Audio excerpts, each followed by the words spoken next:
सुने के फिर ये हंसी रात हो न हो,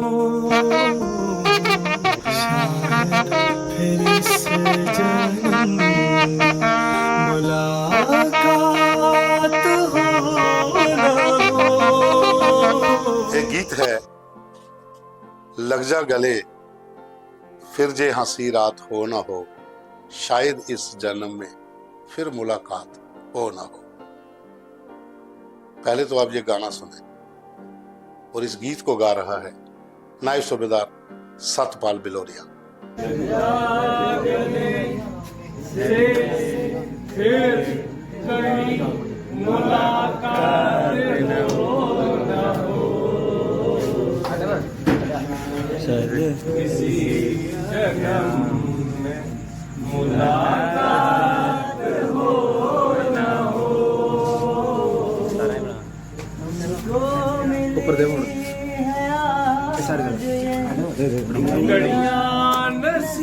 अरुणाचल प्रदेश में सेना के जवानों के साथ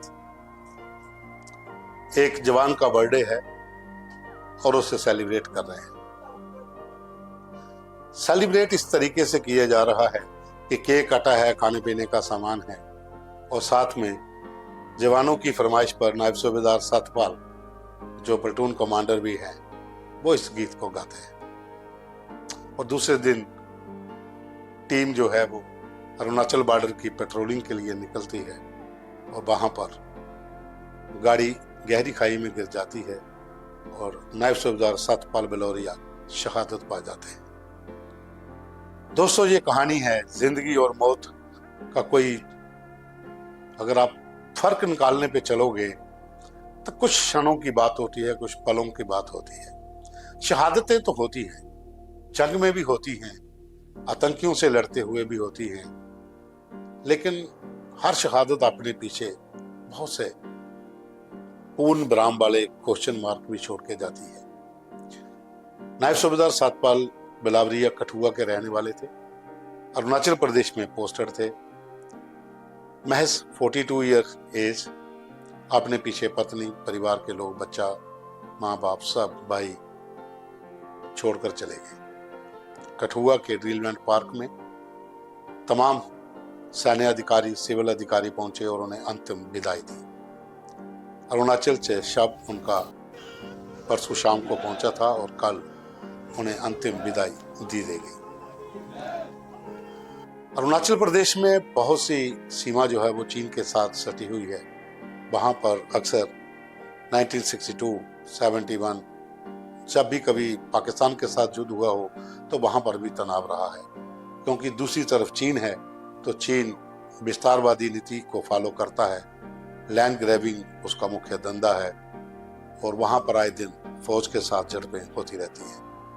काफी ऊंचाई वाला क्षेत्र है और वहां पर भारतीय सेना तैनात है चीन की हर साजिश को नाकाम करने के लिए।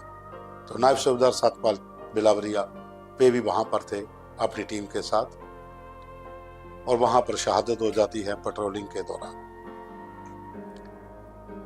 कठुआ में जब उनका शव पहुंचा तो परिवार का रो रो कर बुरा हाल था।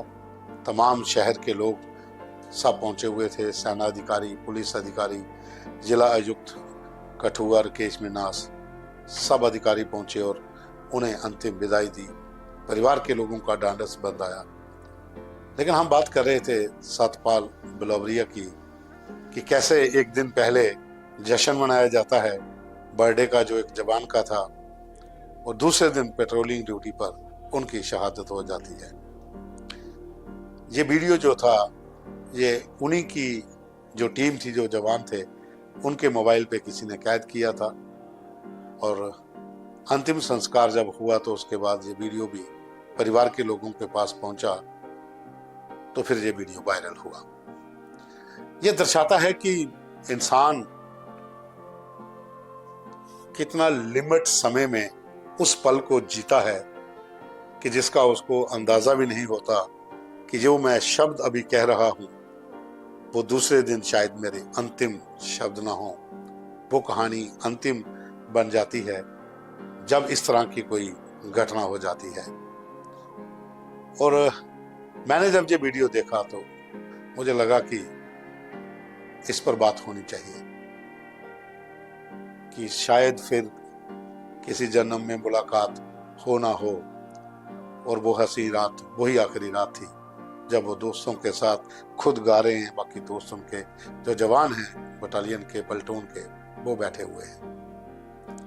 कहानियां बहुत होती हैं, आतंकियों से लड़ते हुए जवान शहीद होते हैं, बॉर्डर पे जंग होती है, जवान शहीद होते हैं, बहुत सी स्टोरीज, बहुत से वीडियो उनके वायरल भी होते हैं।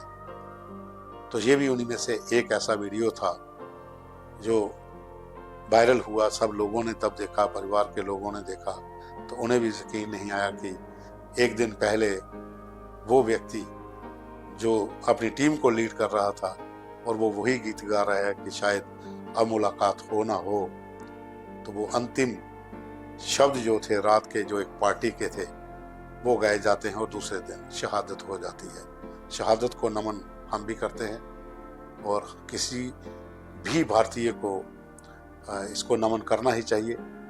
जिस तरीके के साथ भारत और पाकिस्तान, भारत और चीन के बीच में बॉर्डर पर तनाव रहता है, वहाँ पर हमारे जवान जो डटे हुए हैं वो कई कहानियाँ स्वर्ण अक्षरों में लिखी हुई छोड़ जाते हैं, खुद विदा हो जाते हैं और स्वर्ण में इतिहास में उनका नाम दर्ज हो जाता है।